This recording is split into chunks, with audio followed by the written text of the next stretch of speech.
Magandang araw po sa inyo, mga mananampalataya, mahal ng Diyos, mga tao na minahal ng Diyos, mahal hanggang ngayon. So, ano yung pag-uusapan natin? Kaligtasan. Kaligtasan ko, kaligtasan nyo, kaligtasan ng mga kamag-anak natin. So, ngayon ay maliwanag sa atin, marami sa atin nakakaalam na namatay na si Jesus Christ for our sins. But the problem ngayon, merong hindi tayo naiintindihan na importante. Kasi dito magsisimula yung pananampalataya natin. Ano ito? Ito yung pagkabiing ng tao nung nilikha ng Diyos.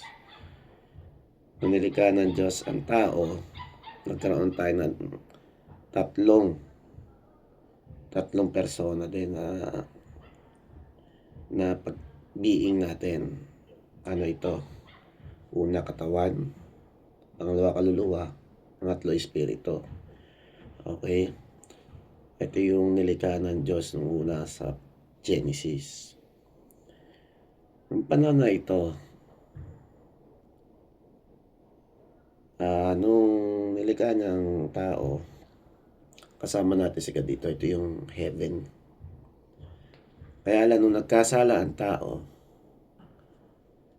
namatay ang espiritu. Ang natira na lang kaluluwa natin, tsaka yung katawan. Kasi pag sinabing kamatayan, separation kay God, nabubuhay ka sa mundo, pero patay yung espiritu mo.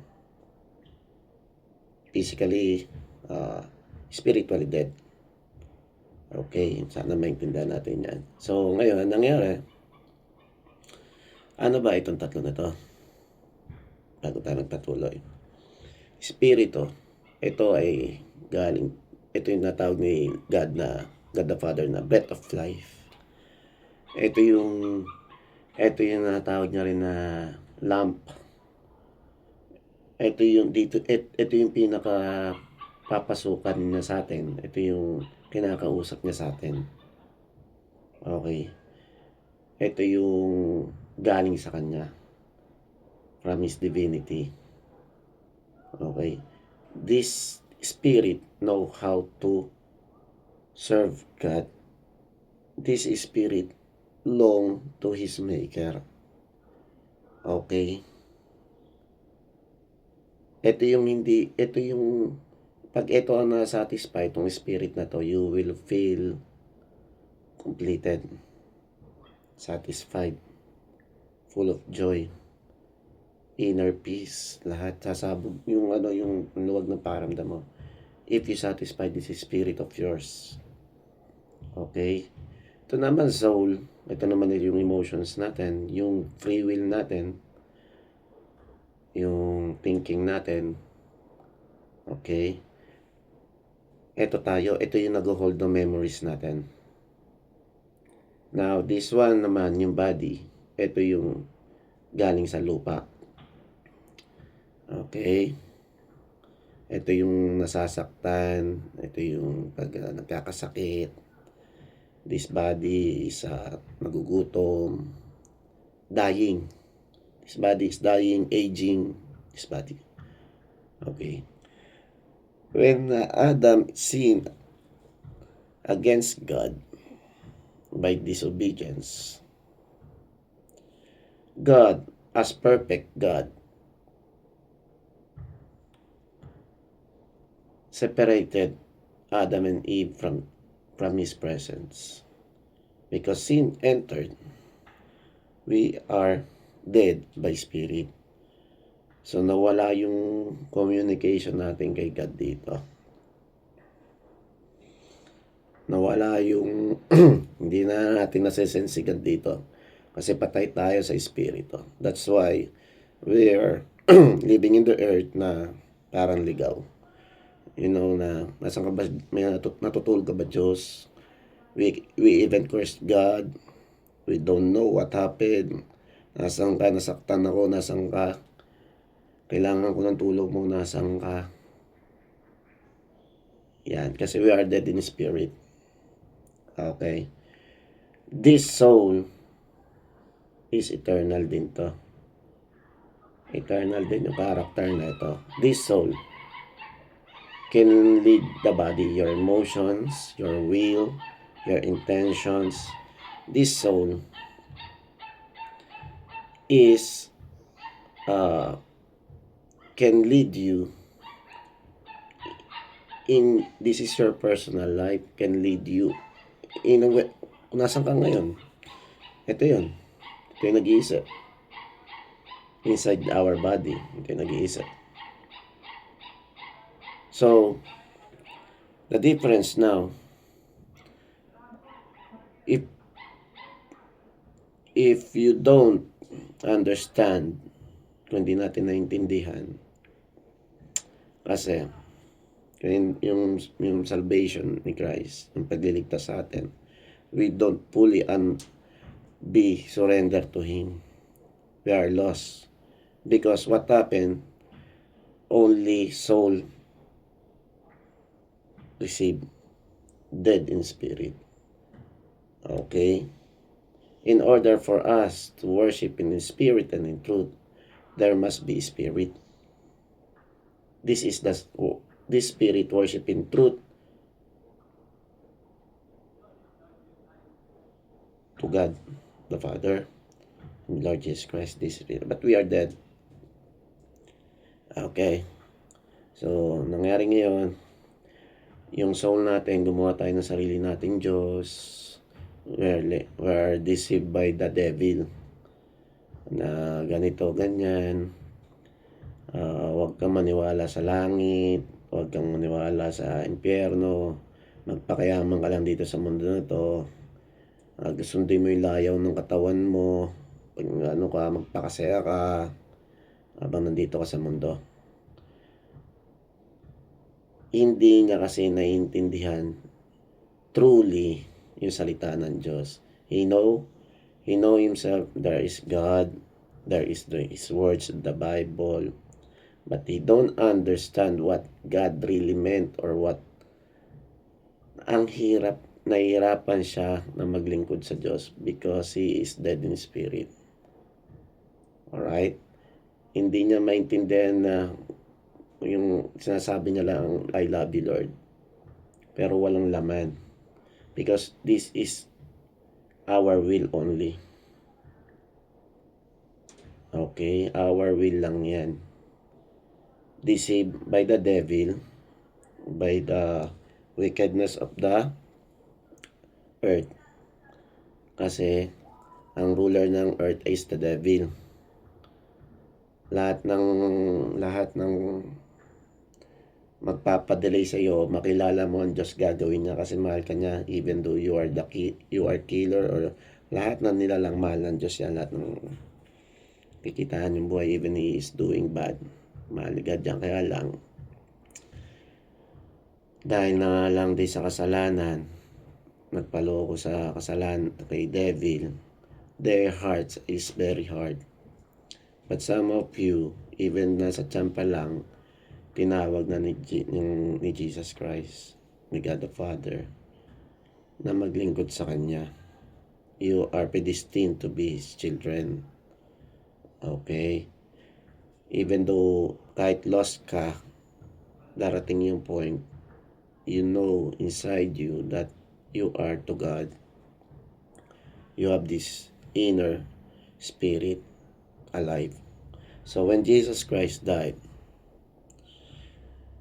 and we believe in His crucifixion, the spirit is born again. Ito is nasabi ni Jesus Christ, nasabi niya na you must be born again. Unless the spirit is born again, hindi mo yung kingdom of God, hindi mo ma-inherit. You must be born again in spirit. Hindi soul. Spirit. Hindi your will, but the spirit. Okay? So, when you have these three, When you accepted Jesus Christ and follow Him, you are now citizen of heaven. Langit na. Pagkapatay natin na yun, langit na punta natin agad. Okay? Yan yung mga tinuturo natin ng mga religion natin. Langit na. Merong hindi pa. Merong doubtful. Yan ang delikado. Kaya ito yung punto ko. Kasi marami naligaw dito. At ako tinrobol din ako nito. Okay? So, tama na langit tayo. Agad na pag namatay tayo. But, and the problem,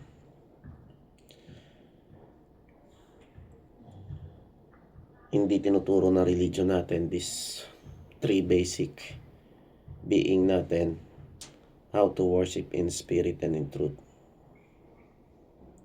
Hindi niya dinidefine sa atin, nalilino natin na ano ba yung spirit, tsaka naguguluhan pati yung mga congregation. Ano ibig sabihin yan?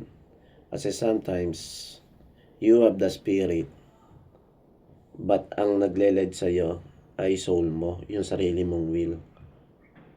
That cannot be, because this will fades. Ang alam na ito pangkanya lang. Pag ito nanalangin tong soul na to, puro pang sarili lang ang ito. Kasi sinabi ni God, the heart is wicked, deceitful. Kaya kailangan mo ng spirit para maging maled ng spirit yung soul mo. The spirit will lead your soul, your heart to God.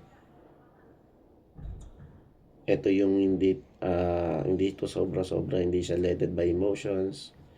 Hindi siya kung ano lang yung nakakarami susundin niya. Ito yun. But the spirit from God, the breath of life from God, He knows what is the truth and what is not the truth. He senses the truth and not truth, and this spirit is in us. So, importante yan. Do you have a spirit? Does the spirit lives in you right now? When you accepted Jesus Christ as our Lord and Savior, does a spirit, you sense it? When you ask in prayer, do you ask it in spirit or in your soul only? In your mind only? Because this spirit will listen to God. He does not ask for himself. Hindi siya self-centered. God-centered to. So, God wants us to lead this spirit to our soul. Our spirit led to our soul by the Holy Spirit. He will lead this spirit and lead this soul to God, this body. Okay, this flesh is aging and dying and cursed. Itong katawan mong ito ay cursed to. Sinumpa ito. Lahat ng gagawin na ito may defile you and fall short in the glory of God. Even though na Christian ka na for how many years, you notice that you are sinning. Okay? Ang problem ng mga religion natin, kahit pastor na yan, magaling na sa mga Biblia yan, even the devil knows the word, knows God's word. Ang ginagawa niyan, dinideceive na ito. Hindi natin napapansin, nakaka-deceive din yung turo nila na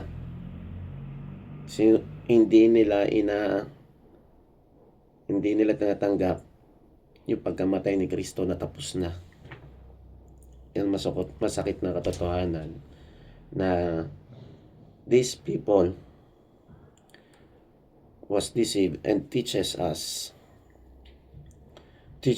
to be perfect in our ways.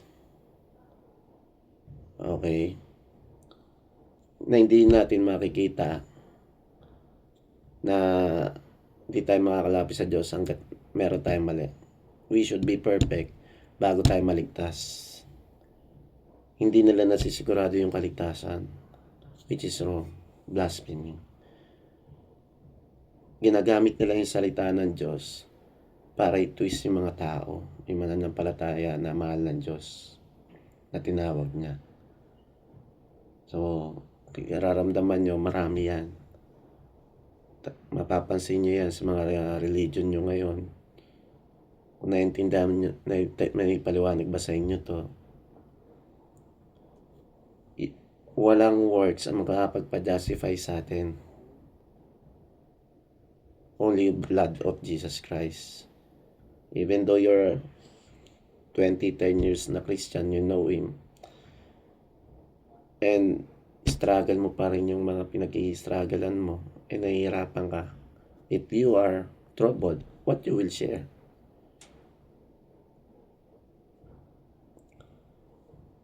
Hindi ganyan ang gusto ng Diyos. When we receive Christ and our spirit is renewed, alive, we are in peace. This tree is in peace.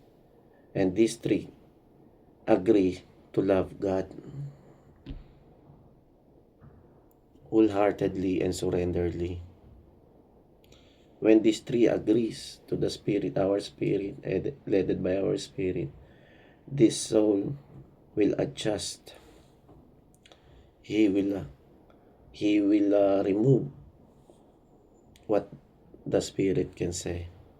Na kahit hindi nyo sabihan siya, He will remove what the Spirit ashamed to itself. Hindi bigla, pero dahan-dahan niya nang nire-remove yan. If you are truly born again in Spirit.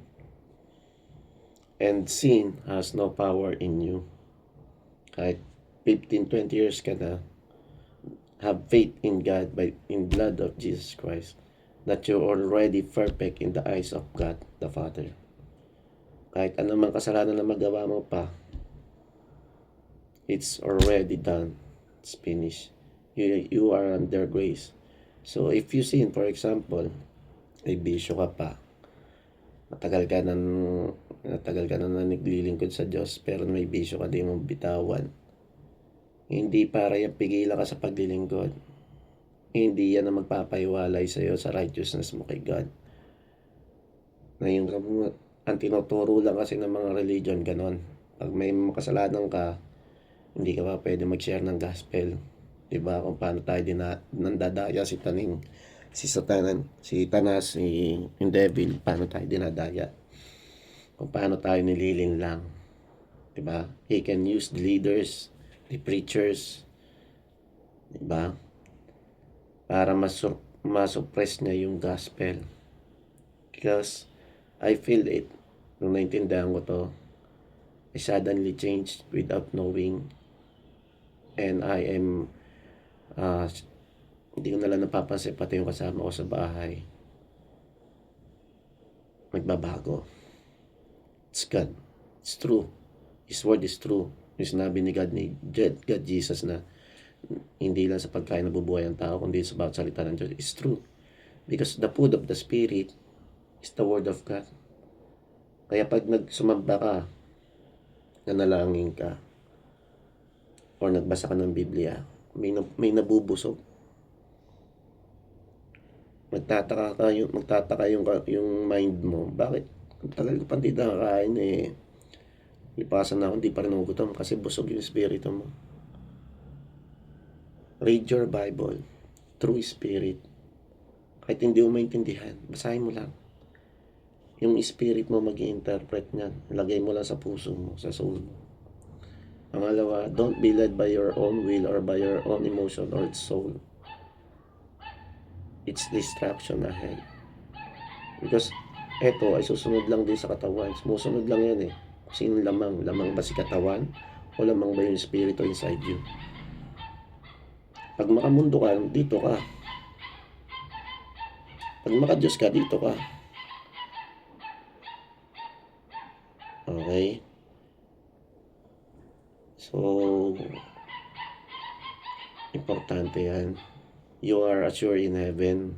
There is heaven. Yung mga kamag-anak natin na naintindihan to is in heaven right now. And this news, this good news, ito talaga yung good news na binibigay ni Jesus Christ sa atin. Kaya mapapansin nyo, yung mga yung New Testament, lalo na yung na Apostle Paul, which is called to be an apostle for the Gentiles, para sa ating mga hintil, nagpapatungkol dyan. We are not under the law, but under grace. Kung bakit tayo nabubuhay pa sa mundo na ito, magtatanong ka, we are not to conform in the world, in the ways of the world. Kaya tayo nandito, kasi meron tayong mission to reach other called Christians in heart, live in spirit, na nandun pa, na nakulong pa, na naguguluhan sa mga kanya-kanyang reliyon o prinsipyo. So, that's our mission. Because after mamatay natin dito, wala nang forgiveness sa hell. So, malungkot yung mga nasa taas, mga kamag-anak natin, they're praying. Kaya sa Revelation makita mo, mababasa mo na Jesus or God the Father will remove our sorrows. At 7 kasi, they realize that their family is suffering in hell. So they are praying that we now living here right now in earth understand and share this good news so that meron maakay. Nag-aabang sila sa na maintindihan natin to and spread to our family and to our sino man strangers na mamimit natin na bibigay sa atin ng Diyos. Amen ako doon. And this is the call of our God. We are citizens of heaven. We will be having a new body, glorified body in heaven. When Jesus calls it, yung body na yon, hindi na maghanap ng kasalanan yon. Perfect ka na doon. So, for now, while you are here in the earth, you are saved. You are already God's children. But while you are in the earth, and this body is alive, this will sin. So when you see yourself sinning, go ask forgiveness. Don't let sin empower your spirit. Oh, hipokrito ka. No. For we are finished to the law. Jesus already fulfilled the law. We are now under grace.